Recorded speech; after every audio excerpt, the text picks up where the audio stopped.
Міне құрметті қыздар, ханымдар, біз өзіміздің негізгі бөлігімізді тігіп біттік. Енді мен мына жерге өзім алдын бізде тігіліп жатқан томаралқаларды қойып қойдым. Қарасаңыздар, бізде екі ғана бөлік қалды, иә. Бірінші бөлігі салтын жағын тігу, екінші бөлігі мойынға тағатын таққыш бөлігін тігу. Ең бірінші біз мына мойынға тағатын таққыш бөлігін тігіп үйренетін боламыз. Енді қазір мен сіздерге линейкамен алып көрсетейін. Мына алдыңғы сутуажда бізде томаралқамызда қараңыздар 24 сантиметр болған екен. Үстіңгі застежкасымен карабинмен қосқан кезде 24 сантиметр болған екен. Бірақ мен мына томаралқамның ұзындығын 20 сантиметр етіп жасағым келіп тұр. Енді 20 сантиметр етіп жасайтын болсаңыз, ұзындығын сіз қолыңыздағы жібіңіз болмаса, монолит болса монолит, кәдімгі тігіп жатқан жібіңіз болса да 20 сантиметр болса, сіз оның ұзындығын 40 сантиметр қылып алу қажетсіз. Егер де бұлыңыз 10 сантиметр болатын болса, ұзындығыңыз 20 сантиметр, 2 есе жоғары болу керек. 2 есе жоғары болу керек деген, одан да 20 сантиметрді қалайтын болсаңыз, 45 болу керек. 5 сантиметр сізде түйіндеуге, қырқуға, мына бастағы бөлікті жасауға қазір көретін болсақ керек болады. Жалпы түсіндіңіздер ғой, қанша сантиметр етіп алғыңыз келеді, бұның ең басты ключі, фишкасы сол жерде да. Себебі сіз бұны олай ұзын қылып алмайтын болсаңыз, орта белден жібіңіз үзіліп қалған кезде сіз қайтадан басынан бастап сөгіп тігу жұмыстары сізде жүру керек болады. Сол үшін де сразу 2 есе көп қылып алған дұрыс. Енді өзімізге кірсек, ең бірінші міне қарап тұрсаңыздар, мен мына бөліктен бастай берейін. Мына бөліктен бастайын, өздеріңізге көрсетіп, ішінен сыртына қарай аламын. Міне ішінен сыртына қарай алым. Не үшін? Себебі түйін ішінде қарай қалып кету керек. Тура осылай сіздерді өздеріңіздің томаралқаларыңызда көрінбейтін бөлігінен осылай алып алсаңыздар болады. Міне жіп шықты. Енді осы жібіміз нақты әрі қатты, качественный болу үшін осы жерден тағы да бір екінші рет тігіп жіберіңіздер. Біздің енді жібіміз дайын болды. Енді мына жерде көріп тұрғандағыңыздай бізде қызыл және жасыл түстерден біздің томаралқамыз дайын болды. Мен де өзімнің томаралқамның ілгішін солай жіптермен байланыстыратын боламын. Оны өзіңіз білесіз. Ары қарай осы ретте қалай сәндейсіз, ол өзіңіздің қолыңызда болады. Мен ең бірінші жасыл 4-тік размерлі хрусталь кіргізгім келіп тұр. Ол жасыл 4-тік размерлі хрусталь кіргізіп кеткен екен, артынан қызыл 4-тік размерлі кіргізгім келіп тұр. Міне. Содан кейін жасыл 8-дік 6-лық размер кіргізем, 8-дік емес. 8-ді сәл үлкен болып кетуі мүмкін. Бірақ сізде енді өзіңіздің моншақтарыңыз қалай бар, сол моншақтарыңызға сәйкес етіп жасай беруге болады. Олда бұл жерде бір қатып қалған ешқандай да заңдылық жоқ. Қайтадан қызыл істедім. Қайтадан жасылдың изумруд түсін тақтым. Міне. Енді ары қарай менде мынандай бір ашық түсті жасыл бар екен. Себебі менің мына жердегі пайеткаларымның цветі ашық түсті жасыл болған менде. Ашық түсті жасыл істедім. Одан кейін 6-лық размерлі қызыл тақтым. Қайтадан ашық түсті жасыл. Содан кейін изумруд кіргіздім.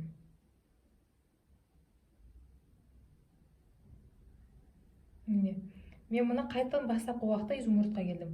Изумруд біткеннен кейін қайтадан 4-тік размерлі қызылды кіргізетін боламын. Ары қарай 6-лық размерлі изумруд кіргізем. Солай жалғасып 20 сантиметрге дейін жасап шығатын боламыз. Қараңыздар, солай жалғасып ары қарай 20, тура осы тұрған бөлікті мен ары қарай 20 сантиметрге дейін жасап шығатын боламын. Міне, мен өзімнің жаңағыдай томаралқамның салтын жағын 20 сантиметр етіп қалап алдым ұзындығын. Енді осы кезде бізге 2 зат керек болады. Мен жаңа керекті заттың ішінде бұл екеуі туралы түсіндіріп кеткен болатынмын. Мынау бізде карабин, жапқыш бөлігі. Екіншісі соның екінші жақтағы колечкасы, ол былай бір-біріне жабылатын. Кәдімгі моншақтардың таққан сияқты. Бірақ екеуін қазір біз 2 бөлікке қарай қадайтын боламыз. Екеуінің де мына жерінде кішкентай тесігі бар, осыған кіргізіп, мен бірінші мына жаққа өзімнің карабинімді кіргізейін. Міне, 20 сантиметр тігіп қойып қойдық. Енді осы тұрған бөлікке мен карабинге кіргіземін. Карабинге кіргіздім. карабинге кіргіземін дағыны. Мына жақтағы жібіме салқын жаққа қайтадан келем. Салқын жаққа қайтадан келем. Карабин міне сыртта қалып тұр. Карабин сыртта қалып тұр. Осы жерден қаласаңыздар карабиннің үстінен жіпті 2-3 рет айналдырып қадап жіберсеңіздер де болады. Карабиндеріңіз мықты жақсы болу үшін сапасы ше. Қаласаңыздар мен бірақ қазір бірден кіргізе салайын. Қайтадан тура кері қарай жүріп шығатын боламыз. Мен сол үшін сіздерге 2 есе болсын деп айттым. Қайтадан 20 сантиметрдің барлығын кері қарай, ішіне қарай кіріп шығатын боламыз. Менің қолымдағы манаж өте сусылдақ.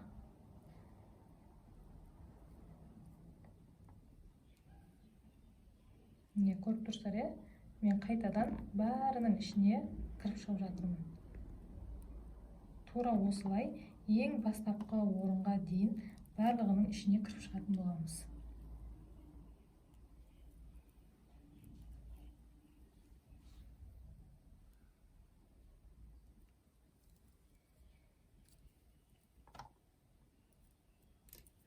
Көрдіңіздер ме? Жолдан, орта жолдан, егер де сіздердің жіптеріңіз бітіп қалатын болса, сіздер қайтадан мына жасаған еңбектің барлығы босқа кетеді, қайтадан барлығын тікіп шығу керек болатын еді.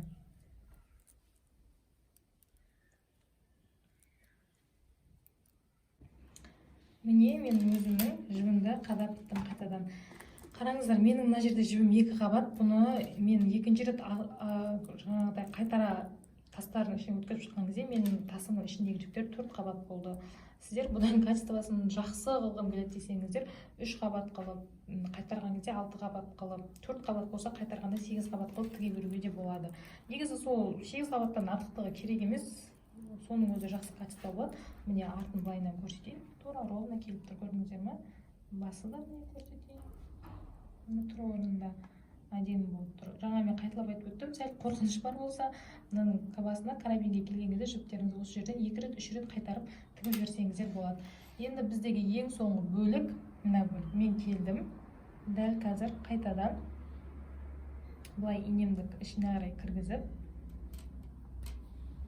мына бөліктен тігіп жіберемін. Енді осы жердегі ең басты бізге, сәл мен былай алыстан көрсетейін сіздерге, ең басты бізге керек болатын нәрсе бұл түйінді көрсетпеу деген нәрсе. Түйінін қалай көрсетпеуге болады? Ол үшін тура осылай тұрған жерлеріңізден аластардағыны инені кіргізесіздер. Міне, мына бөліктен алып инені кіргізесіздер дағыны. Мына бөлік болсында тастардың астынан, қасында тұрған тастың астынан инені шығарсаңыздар болады. Инені шығардық. Инеміз шығып тұр біздің, мына жерге қойып қояйын. Инеміз шығып тұр біздің. Енді қолымдағы көрдіңіздер ме, мен сол үшін де сіздерге 20 сантиметр қалатын болса 45 қып ала беріңіздер дейтін. Осылай түйінді кесуге, қырқауға арналған кезде сіздерге жіптің ұзындығы қажет болады. Мен сәл мындай ыңғайлы үшін қырқып алайын. Менің жібім қырқылып отыр ме? Жібім қырқылып қойды менің. Енді осы қырқылған жіпті мен екі жағынан алып түйіндеймін. Бұлай түйіндегеннің пайдасы, сіз екі жіпті екі жаққа қарай тартқан кезде түйін автоматты түрде тастың астына кіріп кетеді. Сол үшін міндетті түрде осылай түйіндеңіздер. Ешқандай қиындық жоқ, қарапайым ғана түйіндеу, екі жаққа алып тартатын боламыз.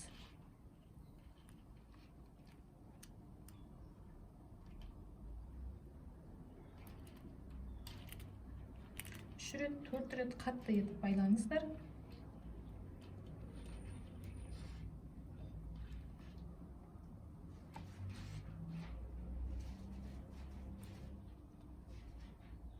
Мен қазір 3-ші рет байлап жатырмын. Қатты етіп байлаңыздар. Енді міне аламдағыны тура түйінді былай сәл тартып шығарамын. Түйінді сәл былайынан тартып шығарамын.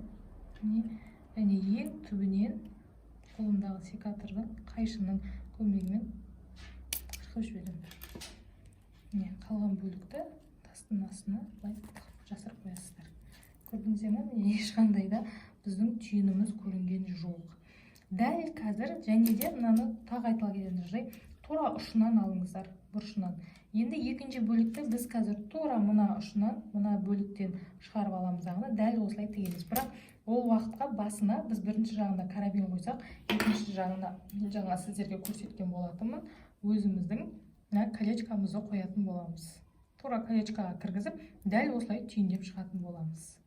Мына жағы 20 сантиметр болды, сәйкесінше екінші жақта бізде 20 сантиметр болады. Қыздар, міне өздеріңіз көргендегідей біз өзіміздің тымақ-алқамыздың салтыншағын тағып тіктік. Міне былай ашасыздар, мойынға кіргізіп салып қоясыздар. Міне енді бізге керек болатын, мойынға тағатын бөлігін біттік, бізге салтыншағы керек болады. Қараңыздаршы, салтыншақ деген кезде не нәрсеге мән беру керек? Біздің өзі ең бірінші міне үшбұрыш ұшы бар, тұмар алқамыздың. Осы ең бірінші бөлікті біз шетінен бастамаймыз, тұмар алқамыздың тура ортаңғы бөлігінен бастайтын боламыз. Енді ары қарай ортасынан біреу, тек екі шетінен біреу, үш қана салтыншақ істейсіз ба? Немесе мынаның әрқайсынан бір үшеуден кейінгі 4-5 салтыншақ істейсіз ба? Ол сіздің өзіңіздің идеяңызға байланысты болады. Бірақ каждый моншақ сайын салтыншақ істеудің қажеті жоқ. Не үшін? Себебі, мына жерге сіз қазір бір моншақты түсіресіз, міне, допустим, мына моншақ мына жерде тұрды дейге.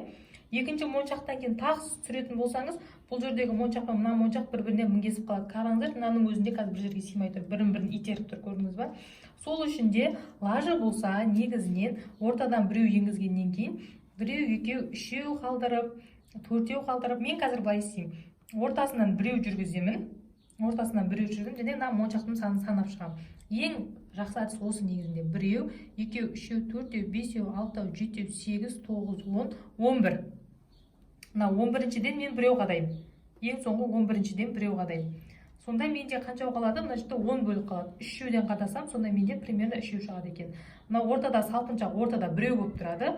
Былай қарай үшеу, төртеу істеймін. Общий төртеу, ортадағы салтыншақпен менде 8, 9 болып тұр екен салтыншағы. Міне ортадағы мен 9 болып тұр. Енді ары қарай қазір осыны сіздерге тігуді үйрететін боламын.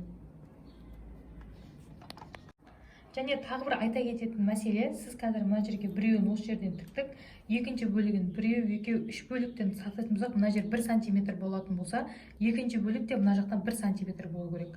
Одан кейінгі екінші мен үшіншінің арасы 2 сантиметр болса, мына бөлікте 2 сантиметр болу керек. Былайша айтқанда, екі бөлік бір-біріне тура симметриялы болу керек. Мына жақта қанша болады, мына жақтан да тура солай шыққан кезде ғана салтыншағымыз біздің әдемі болып шығатын болады. Олай болса, әдеттегідей мен өзімнің манна жібімді түйіндеп алдым. Мына жерде міне. Тура ортасынан тауып алу керек. Тура ортасын тауып аласыздар. Мен тура ортасын тауып алып қойғанмын, оны сіздер білесіздер, ол менде мына бөліге. Бұны біз ең бірінші пішіп сызған кезден бастап сіздер білесіздер, менің тасымның, тұмар алқамның ортасы сол бөлік екендігін. Енді міне былайнан аламдағыны осы бөліктен фетрдің астынан, міне фетрімнің астынан, өздеріңіз көріп тұрғандай фетрдің астынан кіргізіп алдым жібімді.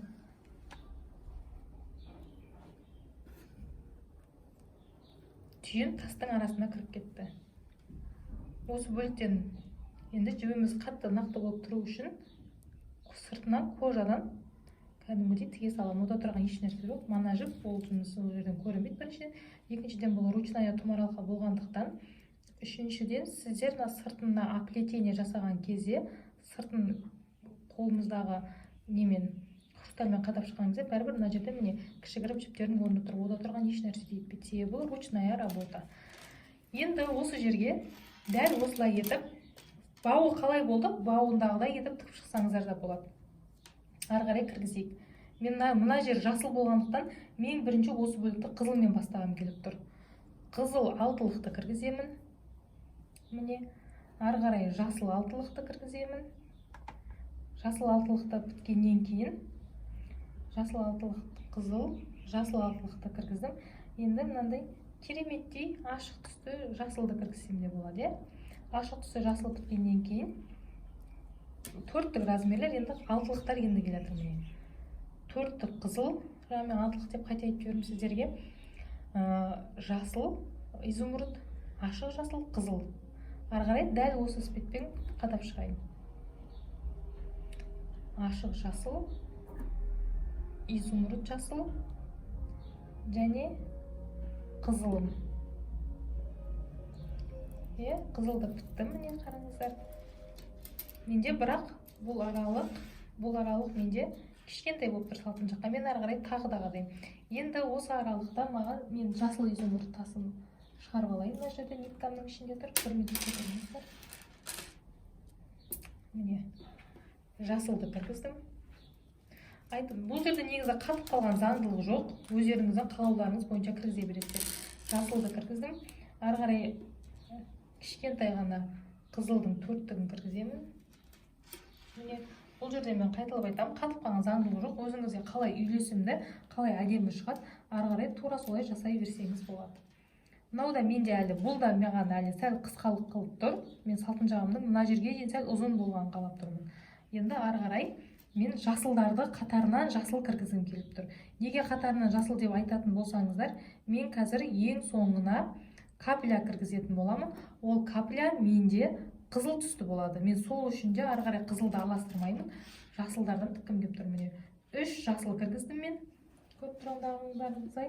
6 үлкен жасылдан тағы біреу кіргіземін. Және кішкентай жасылдан тағы біреу кіргіземін. Міне мына ұзындық маған болады. Осы ұзындық мендегі жақсы. Енді ең соңына мен капля тасқадаймын. Міне капля салпыншақтың ең соңында әдемі көрінеді. Сәукелеге қадасаңыз да, басқа нәрсеге қадасаңыз да, ең соңында әдемі көрінеді. Міне каплямды кіргіздім.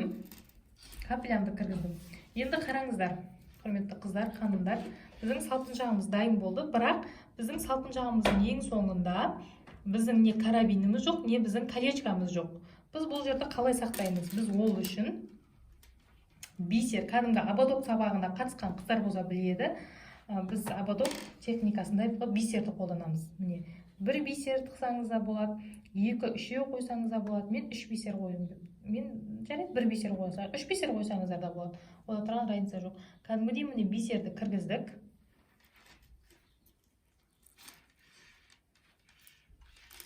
Мен қазір сіздерге жақыннан көрсететін боламын. Міне, ең соңында кішкентай ғана біз бисерді кіргізіп тұрмыз. Енді тура осы жерге мен өзімнің инемді алып келемін. Бисер сыртында қалады. Міне, бисер сыртта қалып тұр. Қолымдағы инемді келіп, мына капляның ішіне қарай кіргізем. Міне қараңыздар. Бұл жіпті ұстап тұр. Себебі бізде бұл жерде ұстайтын карабиніміз жоқ, не колечкамыз жоқ. Міне тартып орын алып келуге болады. Көрдіңіздер ғой, енді ары қарай дәл жаңағыдай қайтадан мына бөліктің барлығына жібімді кіргізіп шығатын боламын.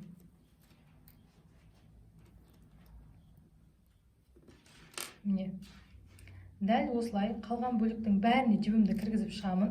Мына жерде түйінді қалай көрсетпей байлауды мен сіздерге үйреттім. Тура солай түйінді көрсетпей байлайтын боламыз. Және келесі бөлікті қай бөліктен аласыз, ол өзіңіздің еркіңізде. Бірақ мына жақтан 3 салпыншақ алсаңыз, мына жағыңызда 3 болу керек. Мына жақтан 4 алсаңыз, мына жағыңызда 4 болу керек. Осылай жібіңіз қазір мына жерде мен қатты тартқым, мана жіппен тігіп жатқан адамдар, қыздар болатын болса, мана жіп сәл капризналы, өздеріңіз білесіздер. Мұны енді мына жерден нанолитпен тігіп жатқан қыздар болса, мынандай болып қисық болып қалмау үшін сәл босатып тігіңіздер. Ал енді кәдімгі жіппен тігіп жатқан қыздарда бұндай проблема болмайды. Көрдіңіздер ғой, осылай қазір біз ішіне кіргізіп, дәл осылай мен өзім жаңа сіздерге айттым, менікі 7 болуы мүмкін, не 9 болуы мүмкін. Ары қарай дәл осылай тігіп шығатын боламыз. Міне құрметті ханымдар, қыздар, біз салпыншағымызды тігіп біттік. Салпыншағымыз дайын болды. Мен енді өзімнің салпыншағымның қанша штук болған санап шыға қояйын. Менде ортаңғы негізгі бөлік міне біреу, 2, 3, 4. 1, 2, 3, 4. 8 менде жалпы 9 бөліктен тұратын салпыншақ дайын болып шықты. Қараңыздаршы, міне қалай әсем, әдемі болып жылтырайды жарыққа прям. Енді осы салпыншағымызға өзімен бірде әдемі етіп қолға браслет жасап алуға болады, білезік. Болмаса қасына сырға істеп алсаңыздар да болады. Алдағы уақытта сіздермен бірге осы өзіміздің тұмар алқамыздың сырғасын жасауды үйренетін боламыз. Әрине мен оны сіздерге міндетті түрде үйретемін. Ол сабақ әрине тегін болады. Сондықтан да біздің каналдан ажырамаңыздар. YouTube каналымызға да тіркеліп алсаңыздар болады. Және қандай сабақтан тегін, қай сабақтан, қай тақырыптан тегін сабақ көргілеріңіз келеді, сол бойынша міндетті түрде жазып, ой алмасып отырыңыздар. Сіздермен бірге болған Лейла қолөнер мектебінің негізін қалаушы мен Ләйла Әсетілла. Сабақ ұнаса, сіздер үшін өте қуаныштымын. Рахмет, сау саламат болыңыздар.